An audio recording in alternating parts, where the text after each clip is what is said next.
السلام عليكم ورحمة الله وبركاته.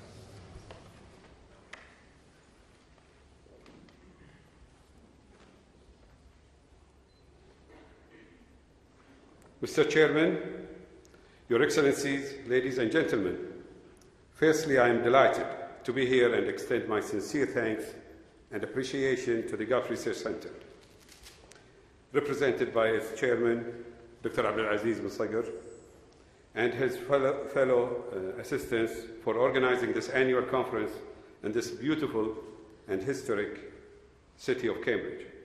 Needless to say, the arrangements, as always, are first class. I wish him and the Center continued success into the future. This conference, with its reputation of being the largest in its field, is an excellent annual opportunity for dialogue between specialists in Gulf affairs, allowing those from different backgrounds inside and outside the region to participate and discuss issues of the Gulf. I feel privileged to have had the opportunity to speak here at the two previous sessions. Now, here I am with you again, knowing that I will learn much from you and hoping that you may gain something from my words. During these last 2 years, the Middle East and the Arab world have been affected by almost unprecedented political transformation. All are well known to you, and I don't need to analyze or describe to you the changes, the depth of their impact, or the dimensions and meaning of what has occurred. It is happening before our very eyes. Even now, as I talk, the process of crystallization continues on paths that are difficult to determine, but let there be no doubt will impact on the future of the region and its stability. We are all observers and witnesses of these events. In our discussions preceding this conference, Dr. Abdulaziz and I reflected on how, during this period, the Gulf Cooperation Council has faced constant questioning of its position concerning ongoing developments in certain Arab countries. There are implications that the GCC has no or undeclared positions, that we have private agendas, or that we are supporting one party against another. In response, we say that our position is clear and transparent to those who take the trouble to seek the truth. But our chairman felt, with some justification, that it might be helpful if during this talk I articulate clearly our thinking on matters relating to our international and particularly regional relationships. Consequently, I'm pleased to have the chance at this opening talk to blow away some of this fog and give you an outline of the GCC's foreign policy, where I will seek to link the GCC's position to the principles by which we abide. With this in mind, I will begin with the principles which determine our foreign policy and follow this with some examples of how the principles are reflected as we react to recent regional developments. The GCC's foreign policy emanates from respect for the unity, sovereignty, and stability of our neighboring countries, and non-interference in their internal affairs. These two principles are not something transient or temporary in our political history, nor are they derived from recent political conditions or developments. Rather, they represent the pillars that our members have always maintained and respected in their political behavior. In turn, we invite other countries to respect these principles. In doing so, they will add to the region's stability. Our countries take seriously their responsibilities towards all regional nations and support their development and evolution. We seek to provide aid and assistance to those in need, recognizing that by doing all these things, we enhance the chances of a more stable region, as well, of course, as meeting the legitimate and humanitarian needs of citizens of various nations. Based on our nation's long histories, the legitimacy of their regimes, the traditions of good governance and caring for their citizens, as well as interacting with other countries, we believe that the overriding formula for internal and regional stability is to reject violence in all its forms.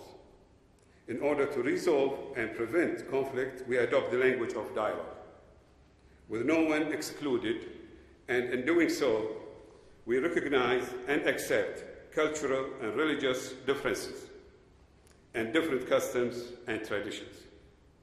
Throughout history, our nations have abided by these principles.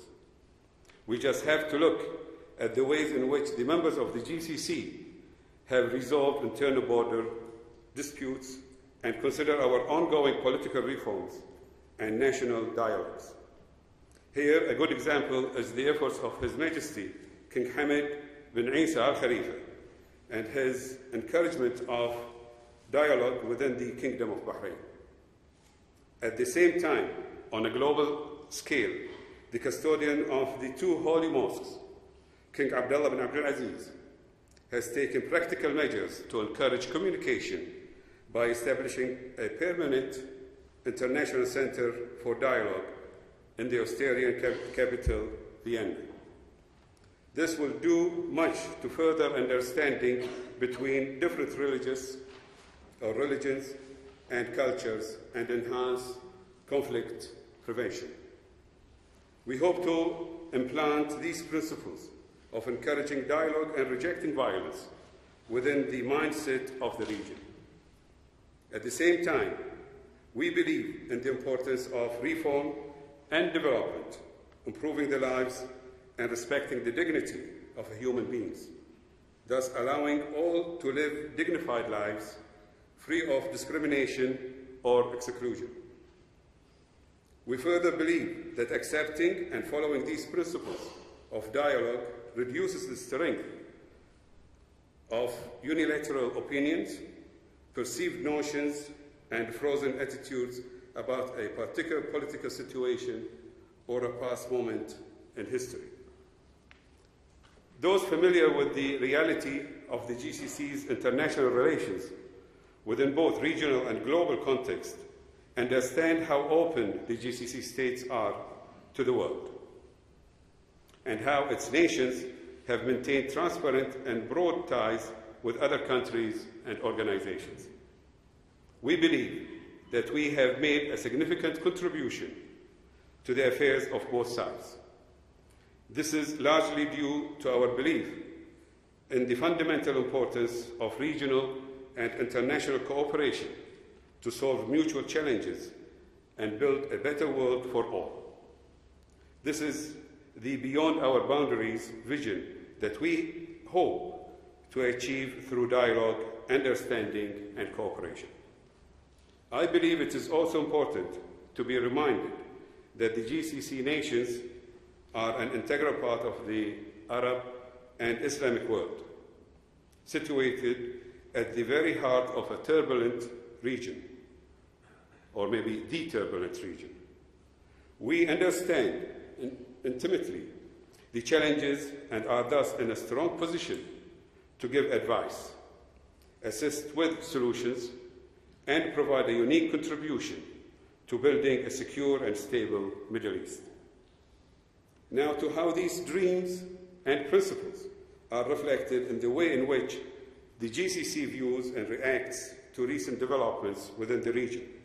For instance, our foreign policy towards Yemen, where our mediation role was crucial. Some of you will have heard me talk on the subject last year, but I think some of it is worth repeating. By late 2010, the security situation in Yemen was deteriorating, with political divisions more apparent than ever and the situation on the verge of civil war. At that point, our Yemeni brothers asked for our intervention, and the GCC Supreme Council issued a directive to open channels of communication between the GCC and the government and opposing factions in Yemen. In April 2011, meetings began with the proviso that any successful outcome depended on 5 principles.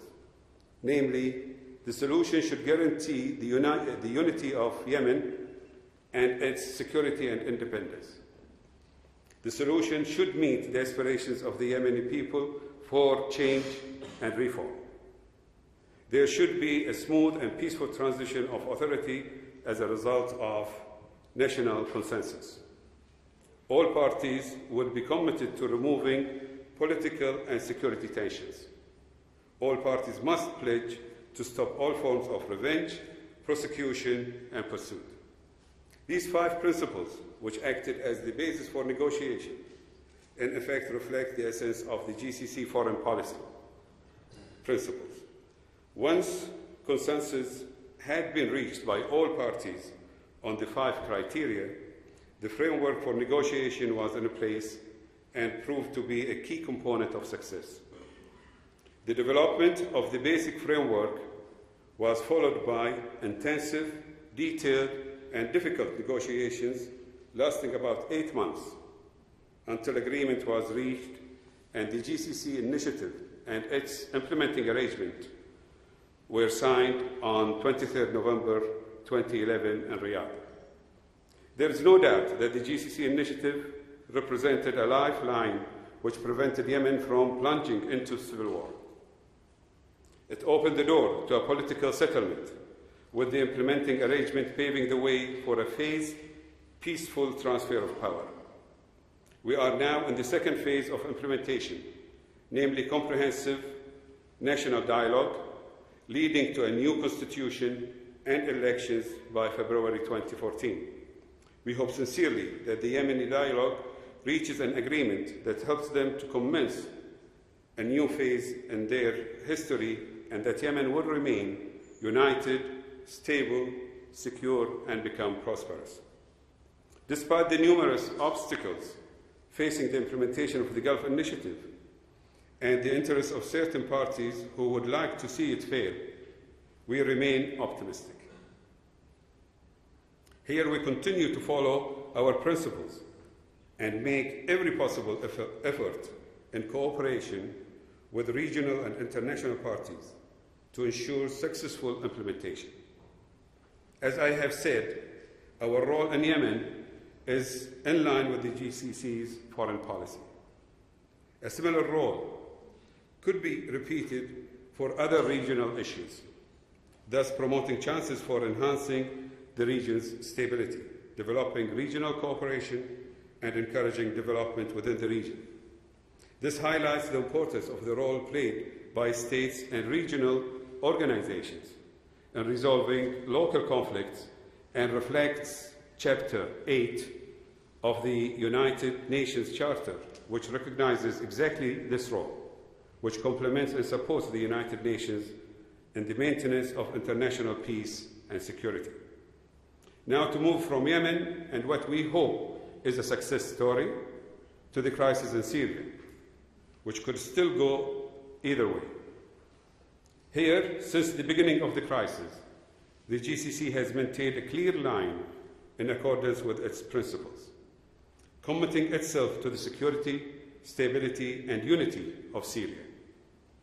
Our member states have expressed repeatedly our concerns at the continuation of the tragic events there, which have resulted in so many civilian deaths and injuries.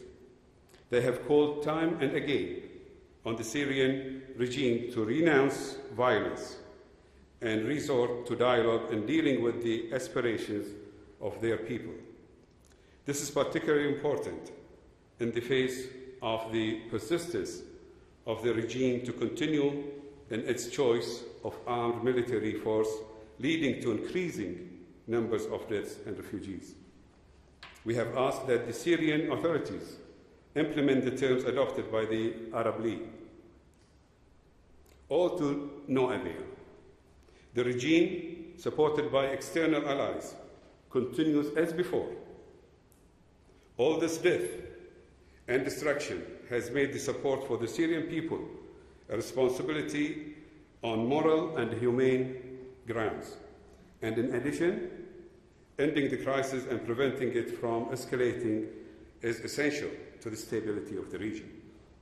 We all witnessed recently how the Syrian regime, with the full knowledge of its supporters and in anticipation of the Second Geneva Conference, launched major attacks on its own people. The intention clearly was to change the reality on the ground before the conference. Needless to say, the death and destruction caused by their military machine was of no concern to the government. In Syria, we will do everything to work with our friends to support the Syrian people and prevent what is already a humanitarian disaster from deteriorating even further into what could end in a major impact on the region. In particular, we remain concerned about Hezbollah's influence, interference, and sinister involvement in that country.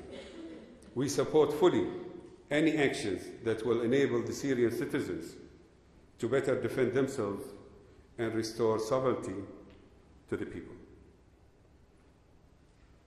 To Libya, where there is still a long way to go before stability finally prevails following the end of the Gaddafi regime. Again, from the beginning and during the uprising, we condemned the suffering of the ordinary people and sought ways to deliver humanitarian aid. We were loud in calling on the international community and the Security Council in particular, as well as the Arab League, to carry out their responsibilities to protect the innocent victims, seek a resolution to the problems, and achieve lasting stability and security. In the end, as we all know, the regime collapsed, but the GCC, recognizing the importance of aftercare, continues to take an interest in this volatile part of the region by doing what we can to assist with advice, funding, and other assistance as the new nation emerges from its past. With regard to our relations with Iran, as between most nations and international groupings, there are inevitably areas of disagreement. Iran is no exception. All the areas of contention are well documented. Occupation of 3 UAE islands, interference in the internal affairs of Bahrain and other countries in the region, threats to close the Straits of Hormuz, suspected nuclear aspirations are all on the agenda. However, this is a challenge where dialogue is our forefront policy. We will do everything we can, unilaterally and in consultation with our friends and allies, to reduce tensions and ultimately find solutions. Let us hope that the result of the recent elections will assist. After all, dialogue requires two parties, and resolving these issues is in both our interests. Before I conclude, I believe of interest to us all are the very latest developments in Doha, where, with Qatari support, the Taliban have opened an office and where it was arranged that there would be talks between the US and the Taliban.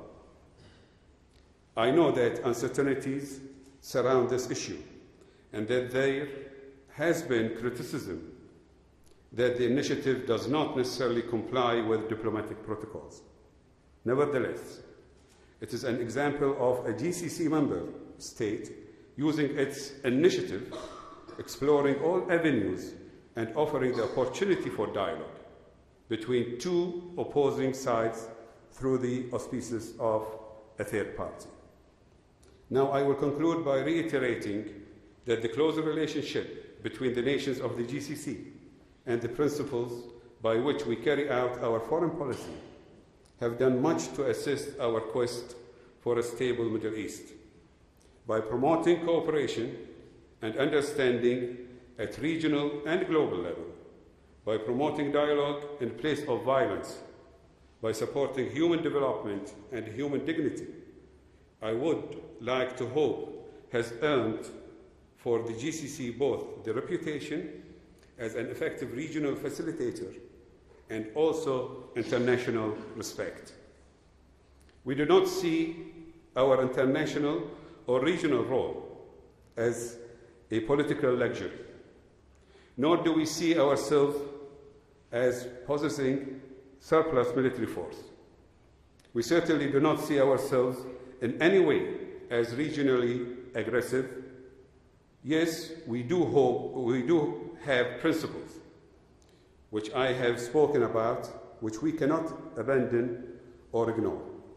These principles guide us towards an important strategic goal for all of us, namely regional stability.